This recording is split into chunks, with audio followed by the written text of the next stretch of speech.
আসসালামু আলাইকুম। কেমন আছেন সবাই? Welcome my blog.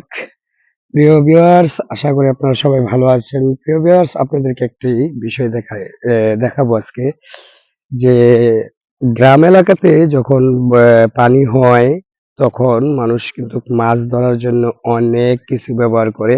যেমন জাল, আনতা, হ্যাঁ? এই যে দেখতে পাচ্ছেন এখানে কিন্তু একটি আনতা পে পাতানো হইছে।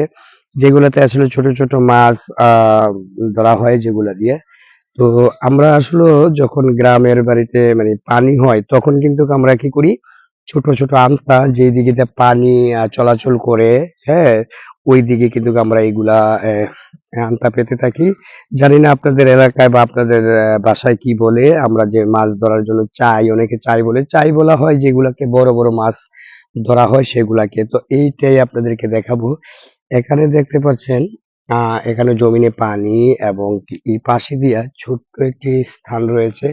ও সরি, কালকে এখানে আমটা ছিল, আজকে নাই। আর যেমন এইদিকে দিয়ে আপনারা পানি যায়, এদিক দিয়ে যদি পানি চলাচল করে এখানে কিন্তু যদি আমটা পাতা হয় তাহলে এখানে অনেক মাছ লাগবে। ঠিক আছে?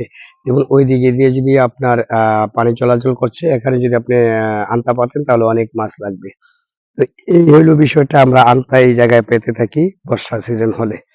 তো প্রিয় ভিউয়ার্স, দেখুন এই যে এটা হলো পুকুর পাড় আর এটা হলো পুকুর আর এটা হলো জমিন। ঠিক আছে? এটা হলো জমিন। তো জমিনে দেখুন এগুলা ধান ক্ষেত, ধান, ঘাস এই জিনিসগুলো লাগানো আছে। ঠিক আছে? তো প্রিয় ভিউয়ার্স, কেমন লাগলো আপনাদের এই ভিডিওটি আর আমাদের এই আমার গ্রামটা কেমন লাগছে, আমার পুকুর পাড়টা কেমন লাগছে অবশ্যই কমেন্ট করে জানাবেন। আল্লাহ হাফেজ।